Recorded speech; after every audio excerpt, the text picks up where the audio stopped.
ثانی انٹرنیشنل حج عمرہ tours and travels حج عمرہ جانے کے خواہش مند حضرات اسکرین پر دیے گئے نمبرز پر کال کریں۔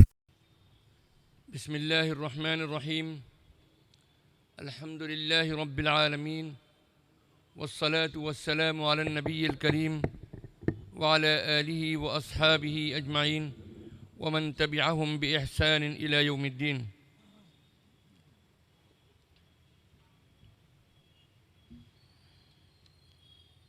محترم حاضرین، میں آل انڈیا مسلم پرسنل لا بورڈ کے اس احتجاجی اجلاس میں آپ تمام شریک ہونے والوں کا دل کی گہرائیوں سے استقبال کرتا ہوں۔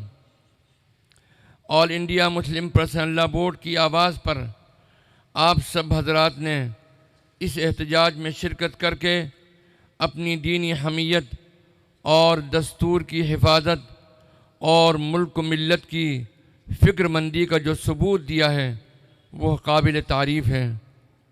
آل انڈیا مسلم پرسنل لا بورڈ ملت اسلامیہ ہندیہ کا متحدہ اور متفقہ پلیٹ فارم ہے۔ بورڈ کی آواز پر پوری ملت اسلامیہ کی بورڈ کی آواز پوری ملت اسلامیہ کی آواز ہوتی ہے۔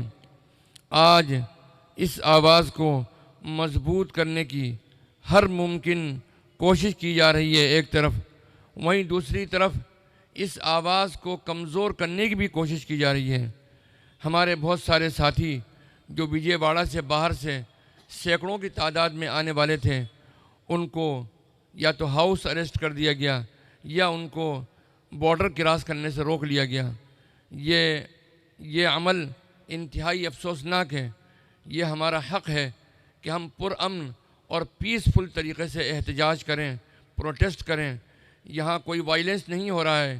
یہاں جو بھی شخص ہے ڈیموکریٹک آداب کو اور ڈیموکریٹک وے میں ہندوستان کے کانسٹیٹیوشن کے ادب کا لحاظ کرتے ہوئے اپنی بات پورے پرامن انداز میں کہہ رہا ہے، لہذا اس آواز کو کمزور کرنے کی کوشش نہیں کرنی چاہیے۔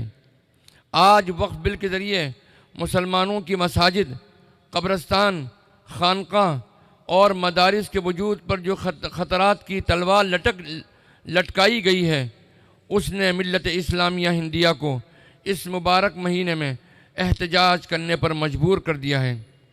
ہم حکومت ہند کو یہ بتا دینا چاہتے ہیں کہ ہم نے ملک کی آزادی کے موقع پر جہاں یہ فیصلہ کیا تھا کہ ہم اسی ملک میں رہیں گے، یہیں مریں گے، یہیں دفن ہوں گے، اور یہ بھی فیصلہ کیا تھا کہ ہم اس ملک میں مکمل مذہبی آزادی اور اسلامی پہچان اور اسلامی شعائر کے ساتھ رہیں گے۔ ہم بھی رہیں گے، ہماری مسجدیں بھی رہیں گی، مسجدوں کے مینارے بھی رہیں گے، مسجدوں سے اذانیں بھی ہوتی رہیں گی انشاءاللہ ثم انشاءاللہ، اور مسجدیں ہمارے سجدوں سے، ہمارے رکوع سے، ہمارے ذکر و اذکار سے، ہماری نمازوں سے انشاءاللہ آباد رہیں گی ہماری مسجدیں انشاءاللہ۔ ہم کسی ایک چیز سے نہ کل دستبردار ہوئے تھے، نہ آج ہو سکتے ہیں، اور نہ قیامت تک ہم پیچھے ہٹیں گے اور دستبردار ہوں گے۔ یہ ایسی کوئی بھی کوشش جو مسلمانوں کی مذہبی آزادی کو کم کرے ہمیں قطعاً منظور نہیں ہے۔ لہٰذا ہم یہ پرزور مطالبہ کرتے ہیں کہ اس ظالمانہ وقف بل کو واپس لیا جائے۔ حضرات محترم، اس وقت ہمارا ملک ہندوستان اپنی تاریخ کے نہایت سنگین دور سے گزر رہا ہے۔ اس وقت ملک کے اقتدار پر جو لوگ موجود ہیں، وہ جمہوریت پر اور سیکولرزم پر یقین نہیں رکھتے ہیں۔ ان کو ملک کی فلاح اور ملک کی بہبود سے زیادہ اپنے اقتدار سے مطلب ہے۔ حالانکہ ملک کے معماروں نے اس ملک کی بنیاد جمہوریت اور سیکولرزم پر رکھی تھی۔ چنانچہ ہندوستان کی آزادی کے ساتھ ہی اس ملک عزیز میں ایک نیا جمہوری اور سیکولر سیاسی نظام قائم ہوا، نیا دستور، نیا آئین بنا۔ اس دستور میں تمام شہریوں کو شخصی و مذہبی آزادی کی ضمانت دی گئی۔ تمام شہریوں کی جان اور مال اور عزت و آبرو کی حفاظت کا وعدہ کیا گیا۔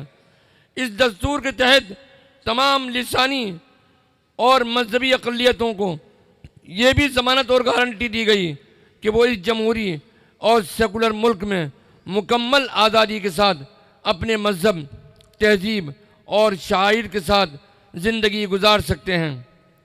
ان کو یہ بھی ضمانت دی گئی کہ نہ صرف یہ کہ وہ اپنے مذہب اور مذہبی احکامات پر عمل کر سکتے ہیں بلکہ اس کی تبلیغ بھی کر سکتے ہیں، اپنے مذہبی ادارے قائم کر سکتے ہیں اور چلا سکتے ہیں۔ سب کو معلوم ہے کہ موجودہ وقت میں ملک کا اقتدار ایسی طاقتوں کے ہاتھ میں ہے جو ملک کے جمہوری کردار اور سیکولر روایات، مذہبی آزادی اور مساوات و برابری کے تصور کو مانتے ہی نہیں ہیں۔ ہندوستان کے دستور کو بدلنے کی کوشش کی جا رہی ہے۔ مسلمانوں، اقلیتوں، دلتوں اور کمزور طبقات کے دستوری و آئینی حقوق کو چھینا جا رہا ہے۔ فرقہ پرستوں کو خوش کرنے کے لیے مسلمانوں، دلتوں کے حقوق کو ختم کیا جا رہا ہے۔ کہیں ہجومی تشدد، موب لنچنگ کے ذریعے مسلمانوں کو قتل کیا جا رہا ہے، کبھی فرضی انکاؤنٹر تو کبھی بلڈوزر کے نام پر مسلمانوں کی جان و مال کو نشانہ بنایا جا رہا ہے۔ آزادی کے بعد سے ہی اقلیتوں خصوصاً مسلمانوں کے حقوق پر شب خون مارنے کی کوشش کی جا رہی ہے۔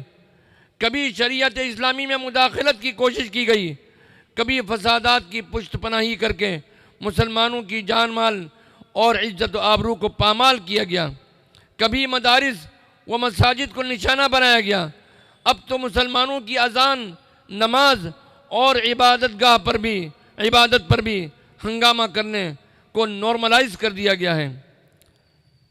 یوں تو آزادی ہند کے بعد سے ہی ہندوستانی مسلمان اس ملک میں ظلم و تفریق اور ڈسکرمنیشن کا شکار ہیں، لیکن موجودہ وقت مسلمانان ہند کے لیے آزادی ہند کے بعد سب سے زیادہ سنگین وقت ہے۔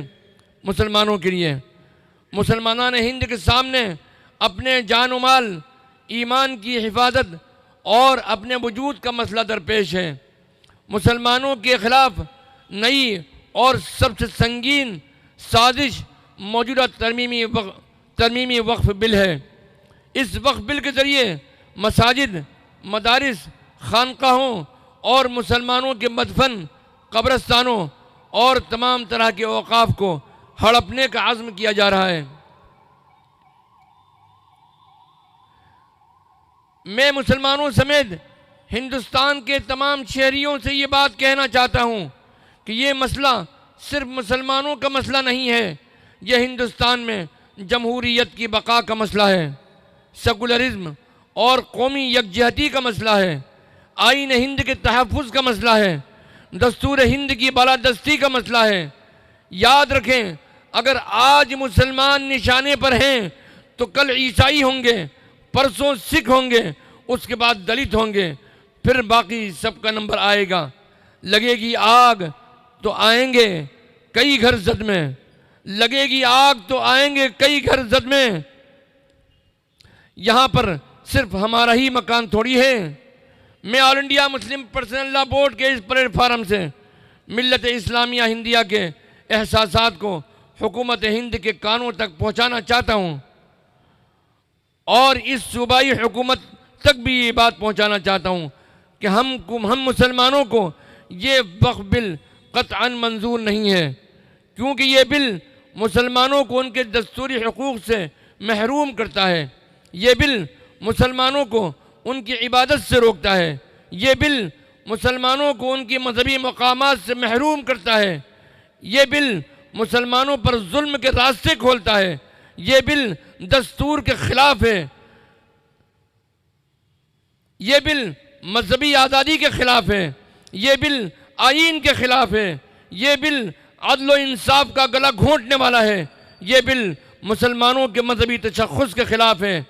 لہذا ہم سب پوری قوت کے ساتھ حکومت کو یہ بتا دینا چاہتے ہیں کہ یہ بل ہمیں نہ کل منظور تھا، نہ آج منظور ہے، اور نہ آئندہ کبھی منظور ہوگا۔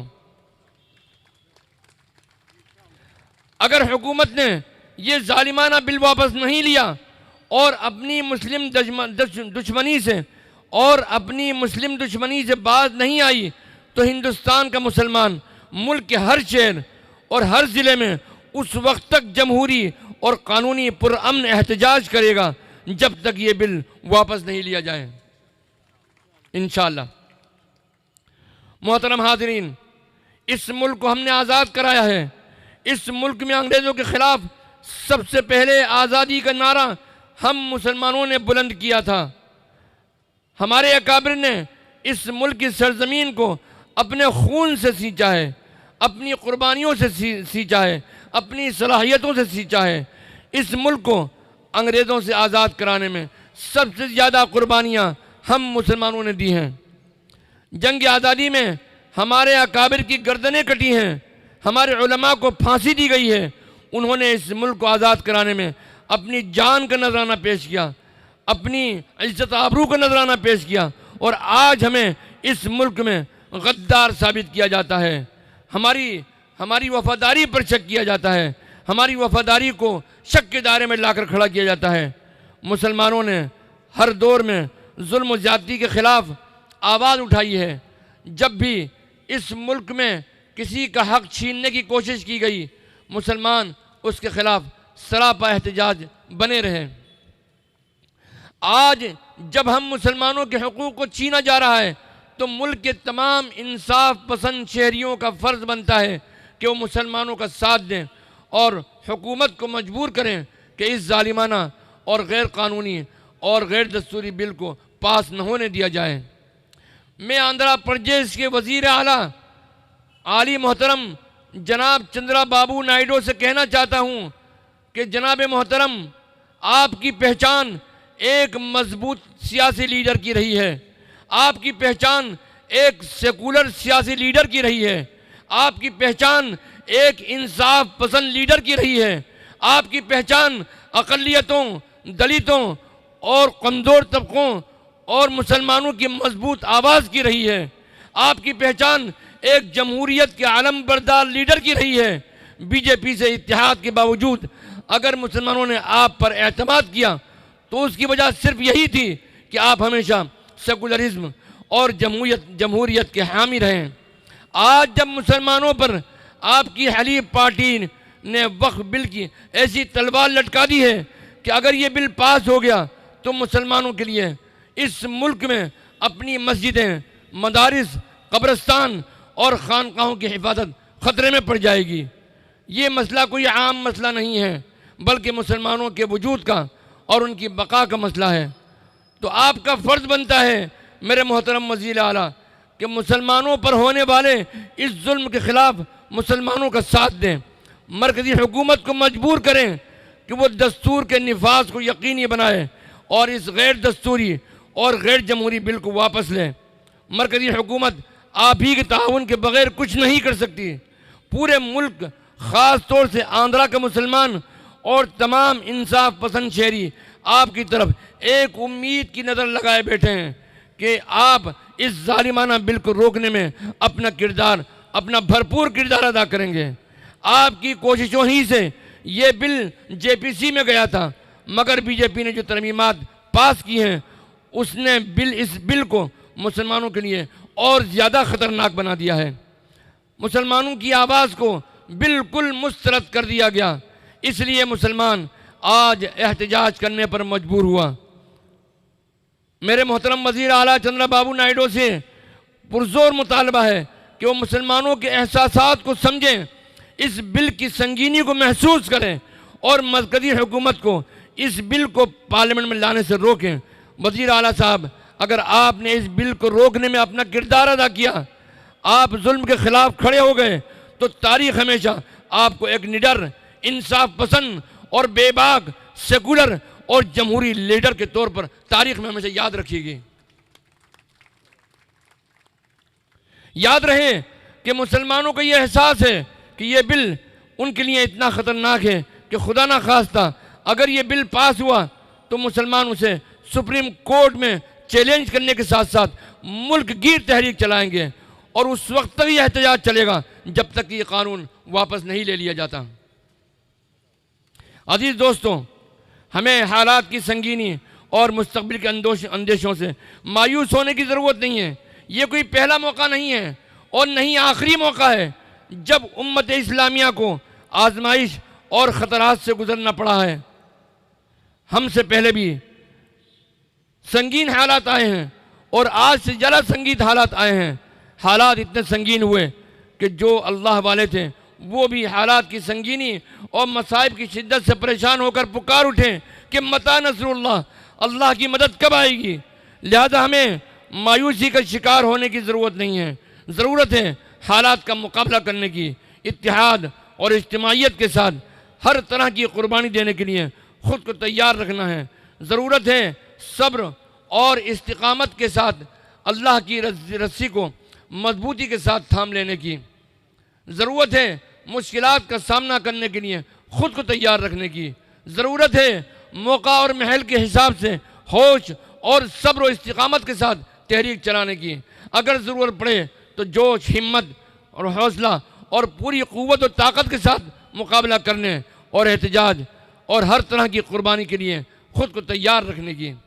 حضرت علی رضی اللہ تعالی عنہ کا ارشاد گرامی ہے، ہوش کے موقع پر جوش نادانی ہے اور جذبات کے موقع پر مصلحتوں کا سہارا لے کر بیٹھ جانا بزدلی ہے۔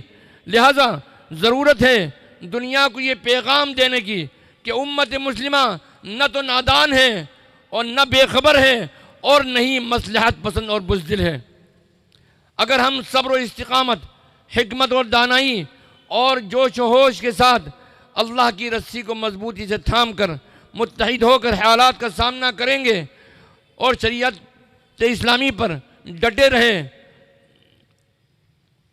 تو یاد رکھو کہ قرآن کریم کا اعلان ہے، الا ان نصر اللہ قریب۔ قرآن کریم میں اللہ سبحانہ و تعالیٰ نے اعلان کر دیا ہے کہ سن لو، یقیناً اللہ کی مدد قریب ہے انشاءاللہ۔ وقف بل کے ذریعے وقف کو ختم کرنے کی اور اسے کمزور کرنے کی کوشش مذہبی آزادی میں دخل اندازی ہے۔ ہم اس وقت مختصراً ایک بات یہ عرض کر دینا چاہتے ہیں کہ یہ وقف بل پورے طور پر ہم اس کو ریجیکٹ کرتے ہیں، لیکن میں نشاندہی کرتا ہوں ان چند نکات کی جو کہ ہمارے لیے انتہائی خطرناک ہیں۔ وقف برائے استعمال یعنی وقف بائی یوزر جسے کہتے ہیں، وہ وقف بائی یوزر پہلے یہ تھا کہ جو وقف بائی یوزر ہیں ان کو اوقاف کی جائیداد مان لیا جاتا تھا۔ اب یہ ہے کہ آنے والے وقت میں وقف بائی یوزر نہیں رہے گا۔ وقف بورڈ اور سینٹرل وقف کونسل کے ممبران میں غیر مسلموں کے لیے راستہ کھول دیا گیا ہے اور ممبران کے انتخاب کرنے کے بجائے ان کی نامزدگی یعنی گورنمنٹ ان کو نامینیٹ کرے گی۔ یہ طریقہ بالکل غلط ہے، ہم اس کی مخالفت کرتے ہیں۔ نمبر 3، وقف قانون میں حکومت کی انٹری اور حکومت سے کوئی تنازع اگر ہو تو وقف ٹریبیونل کے بجائے کلکٹر کے ذریعے فیصلہ ہوگا۔ یہ غلط ہے۔ جو پہلے قانون تھا اسی قانون کو واپس برقرار رکھا جائے کہ وقف ٹریبیونل کسی بھی تنازع کے اندر اپنا کردار ادا کرے گا۔ قبضہ مخالفانہ، اگر کسی کا ایک لمیٹیشن کا ایکٹ یہ کہتا ہے کہ اگر کسی شخص کا 12 سال تک کسی جائیداد پر قبضہ ہو جائے تو وہ اسی کی ہو جاتی ہے، سپریم کورٹ کا بھی یہ فیصلہ ہے۔ لیکن وقف کی جائیدادیں اس سے مستثنیٰ ہیں۔ قبضہ مخالفانہ یعنی لا آف لمیٹیشن سے اس کو مستثنیٰ رکھا گیا تھا اب تک، لیکن لا آف لمیٹیشن لاگو کر دیا گیا ہے۔ یعنی کسی شخص کی کوئی 5 اسٹار ہوٹلیں بنی ہوئی ہیں یا گورنمنٹ کسی جائیداد پر قابض ہے اور 12 سال سے زیادہ عرض ہے، یا کسی فرد یا کسی تنظیم نے اس پر قبضہ کر رکھا ہے تو اب اسی کی ہو جائے گی ایک طریقے سے۔ تو لا آف لمیٹیشن سے جو ہم کو پہلے مستثنیٰ رکھا گیا تھا وہ بیائی ابھی بھی مستثنیٰ رکھا جائے۔ نمبر 5، وقف کے لیے 5 سال تک باعمل مسلمان ہونے کی شرط۔ یہ شرط انتہائی مضحکہ خیز ہے اور حد کا آمیز ہے ایک طریقے سے۔ یہ وقف بالکل غیر شرعی ہے۔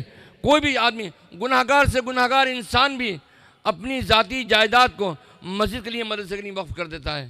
یہ کہتے ہیں کہ جو مسلمان ہو، باقاعدہ داڑھی رکھنے والا ہو، نمازی پرہیزگار ہو، وہی وقف کر سکتا ہے۔ یہ کیا مطلب ہو؟ یہ مذاق ہے ہماری شریعت کے ساتھ میں۔ غیر مسلمین بھی وقف کر سکتے ہیں اور بہت ساری مساجد ایسی ہیں جو غیر مسلمین نے وقف کی ہیں، لہذا اور بہت سارے مسلم بادشاہوں نے بھی مندروں کو زمینیں وقف کی ہیں، وہ آج جس طریقے سے اپنے ان کے مندر کے لیے وقف کہلاتی ہیں، اسی طریقے سے غیر مسلمین کے ذریعے جو جائیداد وقف کی گئی ہیں وہ بھی اس کی ایسی ہی مانیتا ہونی چاہیے جیسے مسلم نے کسی جائیداد کو وقف کیا ہو۔ یہ پابندی کو ہٹایا جانا چاہیے۔ نمبر 7، وقف بورڈ اور سینٹرل وقف کونسل کے لیے مسلمان ہونے کی شرط کو ختم کر دیا گیا ہے، اس شرط کو باقی رکھا جانا چاہیے۔ ٹریبونل میں پہلے یہ شرط تھی کہ ٹریبونل میں جو شخص ہوگا وہ شریعت سے واقف کار ہوگا، اب اس شرط کو ختم کر دیا گیا ہے۔ یہ چند باتیں میں نے آپ سے اس بل میں جو بہت ہی نقصان دہ ہیں وہ میں نے آپ سے عرض کی۔ آخر میں آپ سے عرض کرنا چاہتا ہوں کہ وقف بل کے ذریعے وقف کو ختم کرنے اور اسے کمزور کرنے کی مذہبی آزادی میں دخل اندازی ہے، اسے قطعاً برداشت نہیں کیا جائے گا۔ حکومت ہند کا آنے والے پارلیمانی اجلاس میں وقف بل کو منظور کرانے کا عزم غیر دستوری اور غیر جمہوری ہے۔ حکومت کو چاہیے کہ وہ ملک میں آئین اور دستور کی بالادستی کو یقینی بنائے۔ میں آخر میں مسلمانوں سمیت ملک کے تمام باشندوں سے کہنا چاہتا ہوں کہ وہ حالات کی سنگینی کو سمجھیں، دستور ہند کے تحفظ کے لیے آگے آئیں اور خاموش تماشائی بننے کے بجائے حق اور سچائی کے ساتھ کھڑے ہوں، ورنہ تاریخ ان کی خاموشی اور مفاد پرستی کو سیاہ الفاظ میں درج کرے گی۔ اللہ سے دعا ہے کہ اللہ سبحانہ و تعالی اس ملک میں امن اور شانتی اور اعتدال کو ہمیشہ باقی رکھیں، اس ملک کو ترقیات سے نوازیں۔ ہم اس ملک کو ترقی کرتا ہوا دیکھنا چاہتے ہیں۔ ہندوستانی مسلمانوں کی جان اور مال، ایمان اور عزت آبرو کی حفاظت فرمائے اللہ سبحانہ و تعالی۔ آمین ثم آمین یا رب العالمین، والصلاة والسلام علی النبی الکریم، والسلام علیکم ورحمۃ اللہ وبرکاتہ۔